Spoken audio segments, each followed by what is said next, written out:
The moment I stumbled into the shelter, my heart raced. 9 fragile puppies nestled under their mother, their soft whimpers echoing my own desperation. Just days earlier, my family had turned their backs on me, dismissing my pregnancy as a stain on their perfect image. But as the weeks passed, the world shattered when a biologist revealed my rescues were not just any breed. They belonged to an extinct species, thought to be lost to time. With their fate hanging in the balance, I was torn between saving them and reclaiming my own identity. My name is Serafina. I will not let history repeat itself. As the sun dipped below the horizon, casting a warm glow over the backyard, I knelt beside the mother dog, whose presence felt both comforting and urgent. Her gentle whines echoed the turmoil inside me, a mixture of anxiety and determination. The news about the puppies had spread like wildfire, drawing the attention of environmentalists and reporters, transforming our home into a makeshift zoo. I could barely process the chaos. My heart raced as I thought of the tiny lives that depended solely on me. Each puppy was not just a miracle, but a bridge to understanding between my family and me, though I doubted Richard would ever see it that way. Richard was unyielding in his beliefs, and the strain of my choices weighed heavily on him. I recalled his face when I first shared the news about the dog's pregnancy, his expression shifting from disbelief to anger, a storm brewing in his eyes. "This is madness, Serafina. We can't be responsible for something that could attract trouble." His words had sliced through my resolve, and I had fought back tears, desperate to make him understand that these puppies were a chance for something greater, a second chance for a species long thought lost. I couldn't shake off the feeling that this was my calling, the moment I was meant to embrace. The dog looked at me with wide, trusting eyes, and I felt an overwhelming need to protect her and her young. I glanced over my shoulder, where Emma was watching with innocent curiosity, her small hands pressed against the sliding glass door, longing to join me. She was my light, and I remembered how she had beamed with excitement when she first learned that I had saved the dog. "Can we keep them, Sarah, please?" she had asked, her voice laced with hope. How could I deny her that joy? Yet Richard's voice echoed in my mind, a constant reminder of the familial responsibilities he believed I should prioritize over this passion. My mother, Nancy, stood caught between us, her expressions shifting as she weighed the desire to support me against the need to maintain peace at home. I could see the conflict etched on her face, a battle of love against fear. "Maybe we should consider what's best for the family," she had suggested tentatively, but her eyes betrayed her true feelings. They sparkled with unvoiced support for my mission, but were dimmed by the shadows of Richard's stern principles. The next day, a group of biologists arrived, excited chatter filling the air as they examined the mother dog and her precious cargo.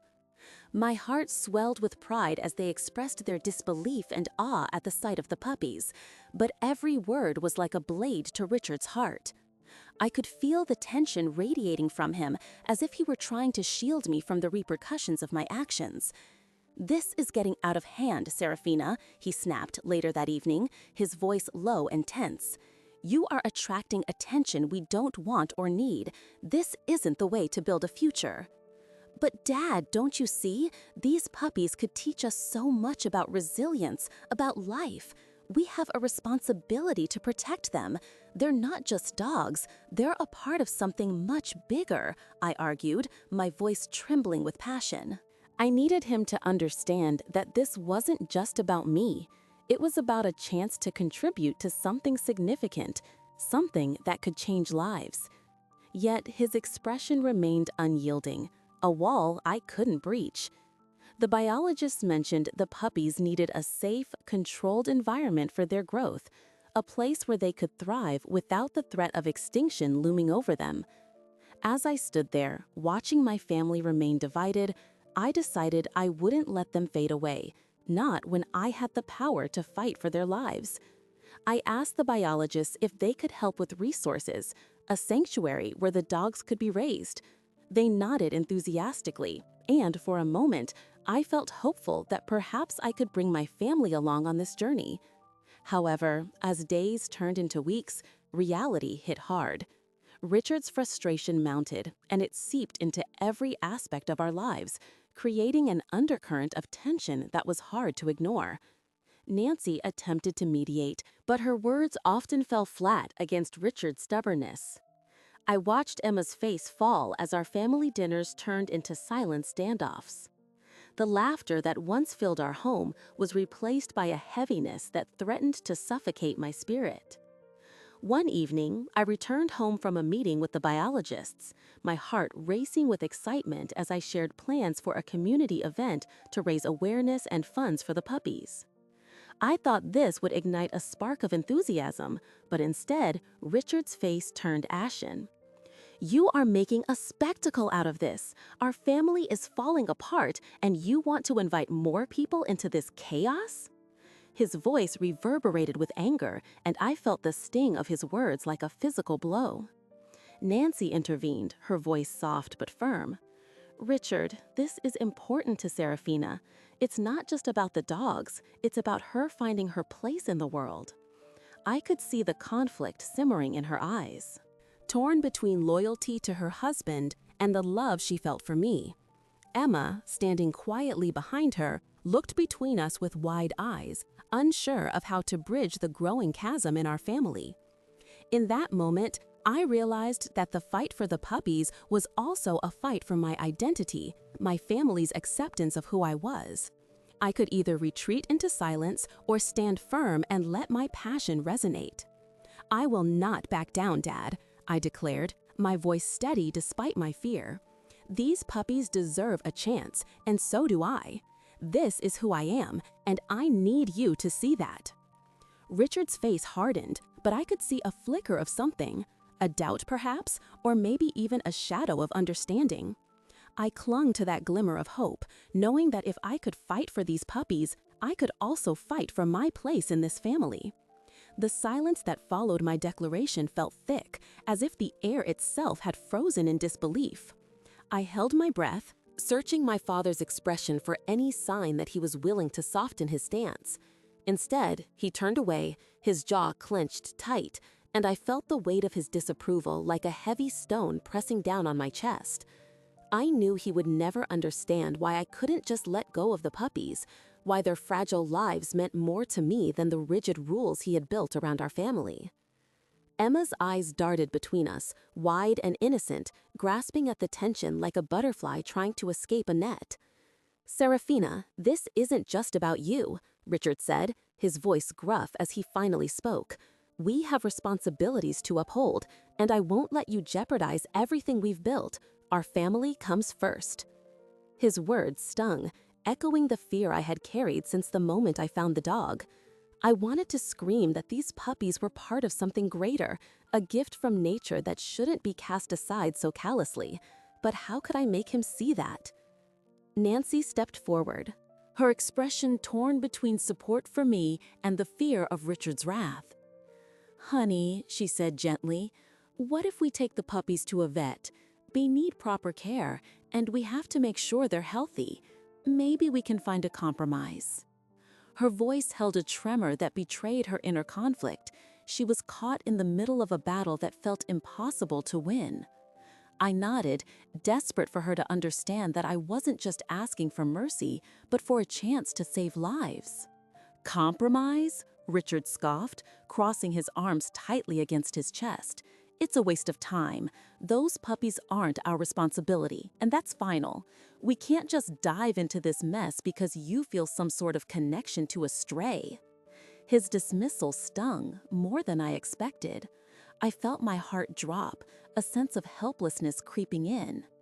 Emma, who had been quiet until now, took a small step forward. "But they're so cute, Dad, and they need Serafina. Isn't that what family is about? Helping each other?" Her voice was soft yet firm, and I felt a swell of pride for my little sister. If only Richard could see the truth in her words. I wished I could shield Emma from the harsh reality of our father's beliefs, but she had already caught a glimpse of the divide that existed in our home. Richard's face softened momentarily at Emma's words, but it quickly hardened again. "Sweetheart, this isn't about what's cute or not. This is about responsibilities and the future of our family." He focused on me again, his brow furrowed with frustration. "You need to think of the long-term consequences of your actions. These puppies might not even survive, and then what? We'll be left with nothing but regret." I swallowed hard, fighting against the tears that threatened to spill. I knew the risks, but I also understood the importance of fighting for something that mattered. "They deserve a chance to live, Dad. They're not just puppies. They're a piece of history that could teach us so much." My voice trembled with emotion, and I could feel the weight of the world pressing against my shoulders. Nancy stepped closer, placing a gentle hand on Richard's arm, as if hoping to diffuse the tension. "Maybe we can at least give them a chance, Richard. Just think about what they could mean for science or for our community. We can handle the responsibilities together." I could see Nancy's heart was in the right place, but would Richard listen? He sighed heavily, running a hand through his hair in frustration. "Fine, we can take them to the vet, but I don't want to hear any more about this nonsense. If they're not healthy, we'll have to make tough decisions, and you'll need to accept that." His eyes met mine, and I could see the challenge hidden in his words. It wasn't just about the puppies anymore. It felt like a power struggle, an unspoken battle over who could make the final decisions in our family. "Thank you, Dad," I replied softly, grateful yet wary. I knew our path forward would be filled with obstacles, but for the first time, I felt like we were moving in the right direction. Over the next few days, I devoted myself to caring for the dog and her growing puppies. I watched as they squirmed and nuzzled against their mother, and it filled me with a sense of purpose. Nancy helped me set up a small corner in the house with blankets and food, and Emma spent hours playing with the puppies, her laughter echoing through the hallways. Each small moment of joy was a reminder of what we were fighting for, but Richard remained skeptical, keeping his distance as if the very air surrounding the puppies was tainted. I could sense his growing frustration, and the tension between us was palpable. Each time I caught him watching me, I could see the conflict in his eyes, a mixture of concern, anger, and an unwillingness to embrace change. One evening, as I sat on the floor surrounded by the puppies, I noticed Richard standing in the doorway, his arms crossed, watching us in silence. I felt a stirring of hope mixed with fear. Maybe this was the moment I needed to bridge the gap that had formed between us. "Dad," I called softly, "can you come here? They need you too." He hesitated, but slowly walked over, his gaze flickering between the puppies and me.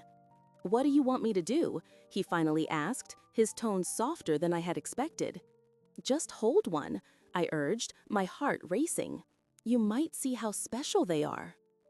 Richard stared at me for a moment before reluctantly kneeling beside me. I handed him the smallest puppy, a delicate creature with big eyes that seemed to sparkle with life. As he cradled the puppy in his hands, I could see a crack in his armor, his expression softened, and for a brief second, I caught a glimpse of the man I had always hoped he would be. The puppy wiggled in his grasp, and Richard's stoic demeanor melted, replaced by a sense of awe as he looked down at the tiny life he had once dismissed. "I guess they are kind of cute," he admitted, his voice barely above a whisper. In that moment, I felt a surge of hope and determination. Perhaps we were on the brink of a breakthrough, a change that could alter the course of our family forever. If only Richard could see that love, acceptance, and responsibility could coexist, maybe we could emerge from this together, united by a bond stronger than any of us had ever imagined. As I watched my father, I silently vowed to fight for these puppies, for my family, and for the possibility of reconciliation. I was ready to embrace whatever challenges lay ahead, determined to carve out a place where love and acceptance could thrive.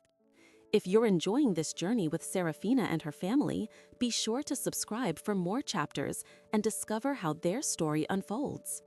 The following day, the sun shone brighter than I remembered, but its warmth felt distant as I clutched the stray dog in my arms. I named her Daisy, a name that symbolized both hope and resilience. With her by my side, I felt a flicker of strength, a reminder that life persists even in the face of adversity. As I fed her scraps from the kitchen, I noticed the way she watched me, her eyes filled with trust and gratitude. I couldn't help but wonder how I could convince my family to see her not just as a burden, but as a miracle waiting to unfold. Later that afternoon, I found Emma sitting on the porch, her legs swinging playfully over the edge. She looked up at me with bright eyes, her innocence shining through the shadows of our family's discord. "Can I pet her?" she asked, her voice bubbling with excitement. I knelt beside her, nodding as I placed Daisy gently on the ground. To my surprise, Daisy approached Emma with a wagging tail and curious sniffs, quickly melting the barriers between them. Emma giggled as she reached out, her fingers brushing against Daisy's soft fur, and in that moment, I could see a spark of connection lighting up my sister's face. "Can we keep her?" Emma asked, her expression earnest and pleading. I hesitated, thinking of Richard's hard line on family responsibilities. How could I bring another mouth to feed into a household already strained? Yet, as I watched Emma and Daisy bond, I felt a surge of determination.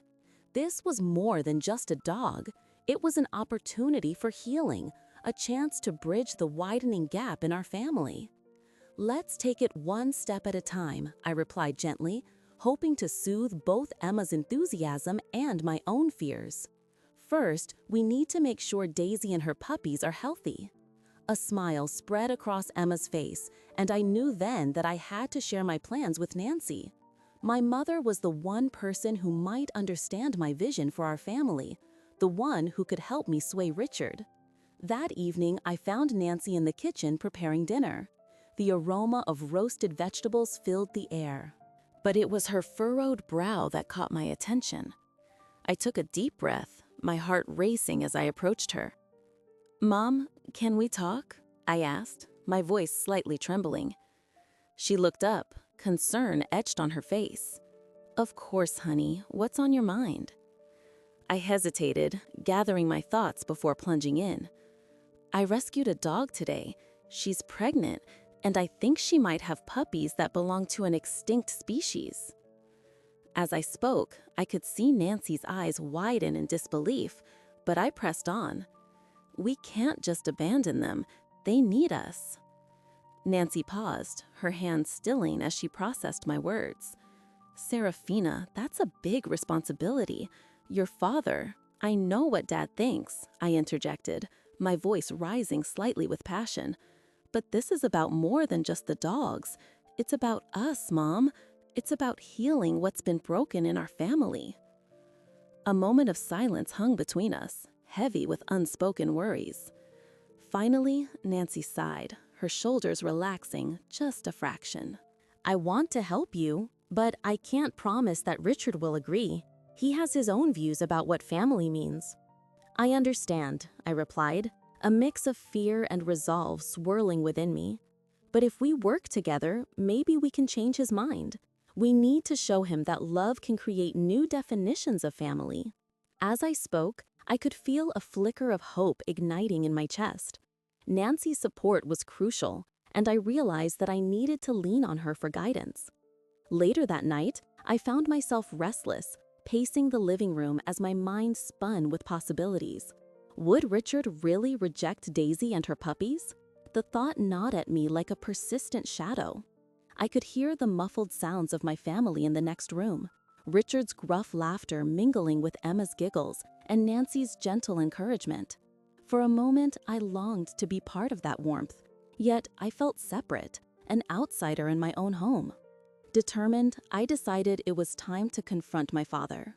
I gathered my resolve and walked toward his study, where I could see the glow of a lamp spilling warmth onto the floor. I knocked softly on the door, my heart pounding as Richard looked up from his papers. "Serafina," he said, his voice gravelly, as if he had expected my visit. "What do you need?"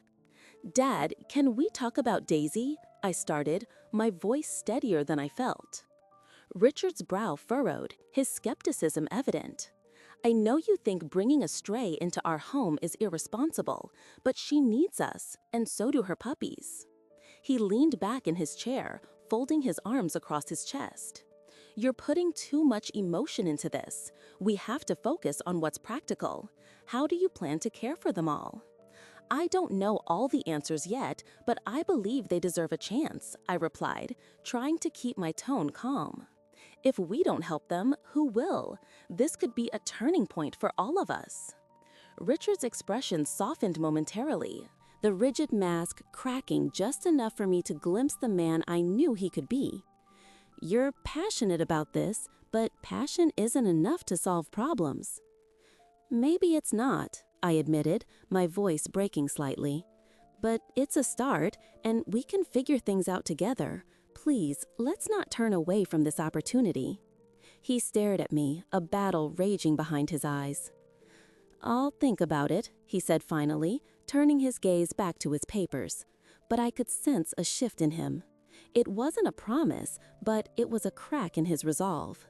As I left his study, I felt a mix of fear and hope. If Richard could even consider my plea, perhaps there was a chance to build a bridge back to my family. As I climbed into bed that night, I imagined what life could be like with Daisy and her puppies, envisioning laughter and love filling the spaces in our home that had felt so empty for far too long. With each passing moment, the dream of family began to feel a little less impossible. The morning sun streamed through my window, casting golden rays across my room, illuminating the small corner where Daisy lay curled up on her makeshift bed. Her presence felt like a protective cloak, warding off the doubts that had haunted me in the dark hours of the night. I could hardly believe that just a few days ago she had been a trembling, abandoned creature, but now she was a vital part of my life, and her impending motherhood filled me with a sense of purpose. I tiptoed down the stairs, hoping to find my family gathered around the breakfast table. But the kitchen was silent, save for the hum of the refrigerator and the occasional creak of the old wooden floorboards. I found Richard at the far end of the table, his brow furrowed as he read the newspaper. He barely looked up as I entered, dismissing me with a curt nod. Nancy was busy preparing breakfast, while Emma played quietly with her dolls nearby, blissfully unaware of the tension hanging in the air. My heart raced as I weighed how to approach the subject of Daisy and her puppies. I took a deep breath, recalling the warmth of their tiny hearts beating against my palm, an echo of hope I couldn't ignore. "Dad," I began, my voice steady yet soft, "I want to talk about Daisy and the puppies." Richard set down the newspaper, finally looking at me. "Now's not the time, Serafina. You need to understand that we have more pressing matters to deal with." His tone was sharp, cutting through my resolve like a knife. I felt the sting of his dismissal, but I pressed on, determined to make him see the importance of what lay ahead. "Daisy needs us. Those puppies will need a safe place to grow, and I can't do this alone," I insisted, hoping to reach the part of him that still cared. "They're special, Dad. They could be something amazing, a chance to do something good in the world." I watched as his expression shifted, clouds of skepticism swirling in his eyes. Nancy paused, her hands resting on the counter, contemplating. "Richard, maybe we should listen to her. If they really are rare, it could be an opportunity for the family to do something meaningful together." Her voice was gentle, yet it carried a weight that seemed to push against my father's resolve. Emma looked up from her dolls, her innocent eyes wide with curiosity, clearly sensing the gravity of our conversation. Richard sighed deeply, the weariness of his rigid beliefs evident. "You're speaking about a responsibility that goes beyond what you understand. Raising a dog is one thing, but these puppies, if they truly are rare, then it complicates everything." I could see the internal battle raging within him, the man who clung to rules and order, facing the chaotic unpredictability of life. "Please, Dad," I urged, drawing closer, my heart pounding in my chest. "I know this is a lot to ask, but these puppies deserve a chance. They could help us learn to be more than just a family divided by expectations. They could bring us together." The room fell silent, each person caught in their thoughts. Emma stood up, her eyes sparkling with excitement. "Can we keep them, Sarah? Can we really?" Her innocent enthusiasm cut through the tension like a ray of sunshine.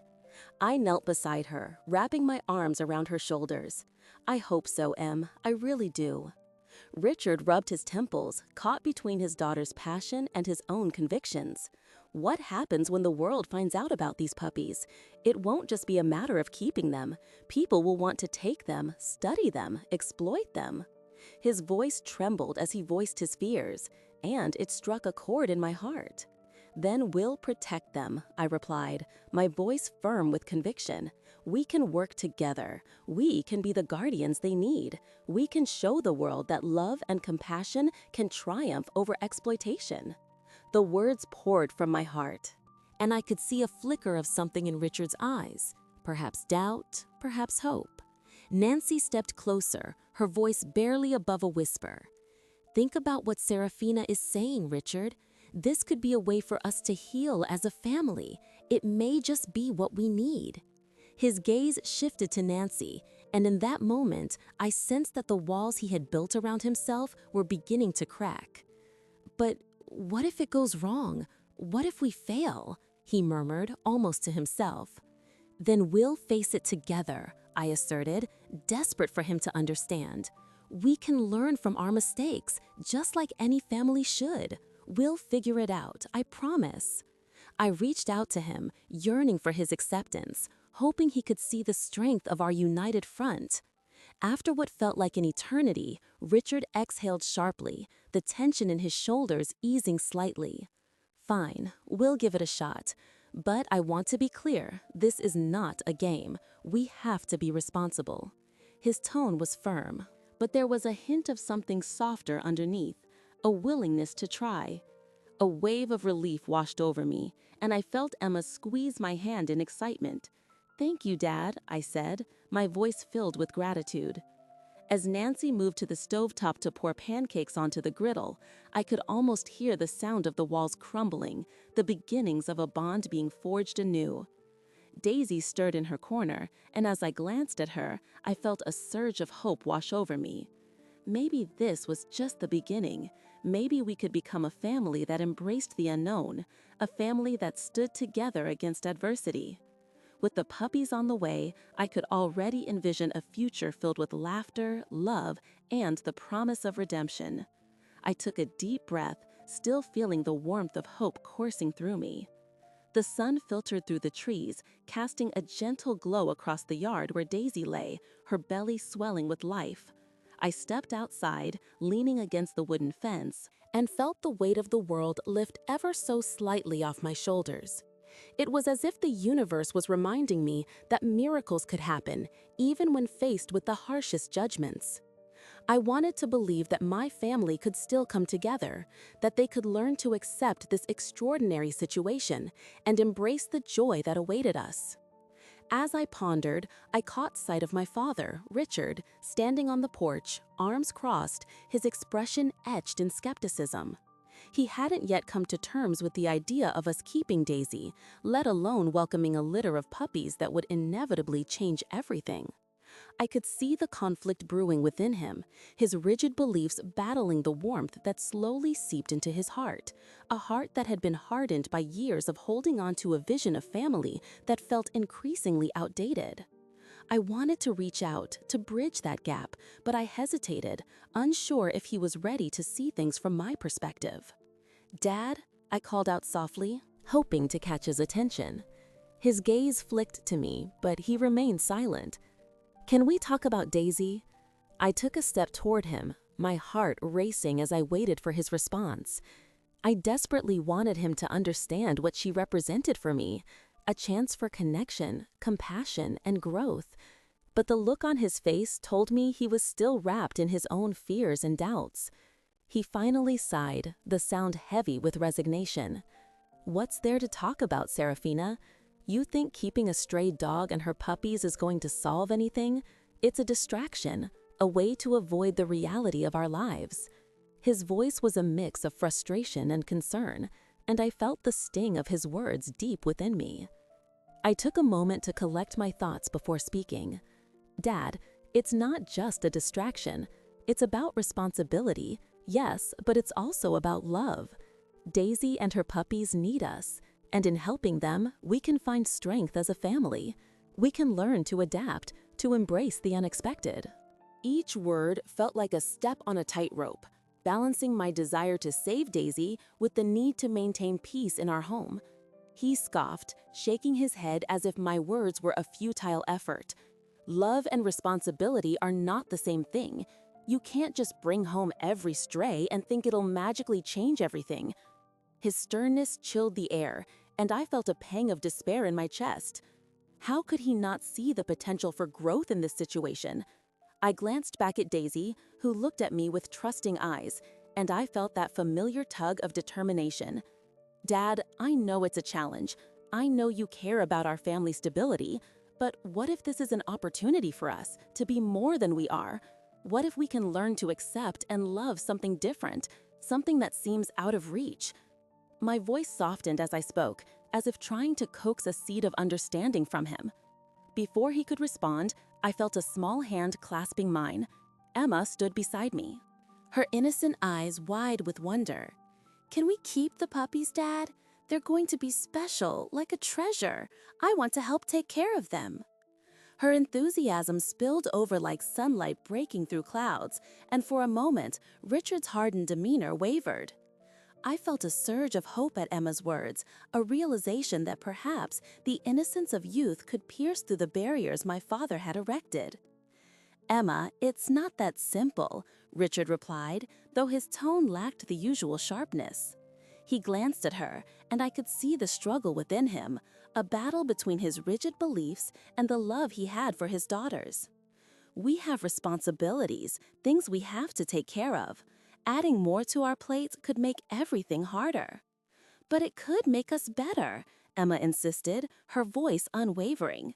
"If we help the puppies, we'll have something to love and care for, and we can do it together, right?" The sincerity in her words hung in the air, urging him to reconsider, to open his heart just a little more. Richard fell silent, his eyes flickering back and forth between me and Emma. I held my breath, hoping that the bond of family could be strong enough to soften the edges of his beliefs. Nancy joined us at that moment, her presence a calming influence. "Richard, remember when we faced challenges together? When we opened our hearts to things we didn't understand?" He looked at her, and for the first time, I saw a glimmer of vulnerability. "This is different, Nancy. This isn't just about us anymore. We're talking about something that could bring more chaos into our lives." "But what if it brings more love?" Nancy countered gently. "What if we learn something beautiful from this experience?" The air was thick with tension, but I felt the tide shifting, the possibility of change looming just within reach. Richard's brow furrowed as he considered my mother's words, the weight of his decisions pressing down upon him. I squeezed Emma's hand, feeling her unwavering support beside me, a reminder that we were not alone in this. "Please, Dad," I added, my voice barely above a whisper. "Let's try. Let's embrace this as a family, together." I could see the conflict in his eyes, the war between his instincts and the flickering hope of what could be. For a moment, the world around us fell silent. I could almost hear the heartbeat of the earth, echoing the promise of new beginnings. And in that stillness, I dared to dream that our family could find strength in the unexpected, that we could redefine what it meant to be together. As I looked at Richard, I realized that this was more than just about Daisy and her puppies. It was about us and the journey we would embark upon as we faced the unknown. I felt a surge of determination to break down the walls that had kept us apart for too long. "Let's share stories, Dad. Let's create memories together. We can find happiness even in the chaos." His gaze softened, and for the first time, I saw a flicker of possibility reflected back at me. I could sense a shift in the air, like the moment before a storm breaks. My heart raced, not from fear, but from the weight of hope pressing against my chest. Richard remained quiet, allowing the silence to stretch between us, a tangible reminder of the barriers I had yet to break. I could feel Emma's gaze on me, wide and trusting, as if she believed that I could single-handedly mend the rifts in our family. Nancy stood nearby, her face a mix of worry and encouragement, caught between her love for Richard and her unwavering support for me. "Dad," I ventured, my voice steady yet soft, "I know this is hard for you to understand, but Daisy and her puppies are a part of something bigger than just us. They deserve a chance at life, just like any other creature." As I spoke, I felt a strength building inside me, fueled by the innocent trust in Emma's eyes and the fierce determination to protect Daisy. Richard's brow furrowed, the lines on his forehead deepening as he processed my words. "This isn't about them being special, Serafina," he finally replied, his tone clipped. "It's about responsibility. You brought them into our lives without considering the consequences. You're asking us to embrace chaos." "But it's not chaos, Dad, it's a miracle!" I exclaimed, barely able to contain my passion.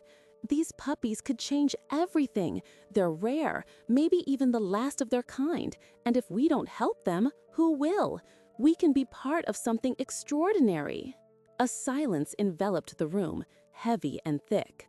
I could see Richard grappling with the conflict in his heart, torn between his unwavering sense of duty and the undeniable reality that something beautiful had entered our lives. Nancy stepped forward, her gentle voice cutting through the tension. "Richard, maybe this is an opportunity for us to learn and grow. We've always said we wanted to be a family, but we can't do that if we shut each other out. Maybe Daisy and her puppies are what we need to come together." He looked at her, and for a fleeting moment, I glimpsed the love that had once united them before life's burdens had worn them thin. Emma, unable to contain her excitement, rushed to my side and wrapped her arms around me. "We can take care of them together. I want to help." Her enthusiasm was contagious, igniting a spark of warmth in the room. I smiled down at her, grateful for her unwavering belief in our ability to overcome. Perhaps it's not just about chaos," Richard finally said, his voice softer now, like the first hint of dawn after a long night. "Maybe there's a lesson in this for all of us." I could hardly believe my ears. It felt like a breakthrough, however small. A glimmer of hope flickered in my chest. "Then let's start right now," I urged, my voice rising with excitement. "Let's build a space for Daisy and her puppies, something safe and welcoming. We can work together, and in the process, we might just find our way back to each other." I had never felt so driven, so passionate about something, and I hoped that my family could feel that same spark of possibility. Richard hesitated, and I could see the gears turning in his mind. "We'll need a plan," he said slowly, as if weighing each word carefully. "And we can't rush into this without considering the commitment it'll require." His practicality was still there, but I could hear the cautious acceptance in his tone. "Yes, a plan!" I exclaimed, my heart racing at the prospect. "We can set up a cozy area in the garage, stock up on supplies, and create a schedule for feeding and cleaning. I can research how to care for the puppies and what they need as they grow." I could see Nancy nodding, her eyes filled with encouragement. Emma jumped in, "And I can help too. I can read to them and play with them every day." Her face radiated joy, and I couldn't help but smile at her enthusiasm. "Okay," Richard said at last, his voice firmer now. "Let's do this together, but we must be responsible. This is a commitment, not just a passing whim." I felt a rush of triumph at his words, a sense of relief washing over me. "Thank you, Dad," I whispered, my voice thick with emotion. "Thank you for giving us this chance." As we began to plan, our conversations flowed like a melody, harmonizing the different notes of our lives. We talked about supplies, how to manage our time, and the best ways to keep Daisy comfortable. For the first time in ages, laughter filled the house as we exchanged ideas, each suggestion building on the last. I could feel the tension that had lingered for so long slowly dissipating, replaced by the promise of new beginnings. That night, as I lay in bed, I couldn't shake the feeling that we had crossed a threshold. The puppies were more than just a responsibility. They represented hope and the potential for healing. I thought of Daisy curled up in the corner of the garage, a soft whimper escaping her lips as she dreamed. I hoped she understood that she was no longer alone, that she had found a family willing to embrace the chaos she had brought into our lives. With a smile on my face, I closed my eyes, ready to face the challenges ahead, knowing that together we would weave a new tapestry of love and acceptance, one puppy at a time.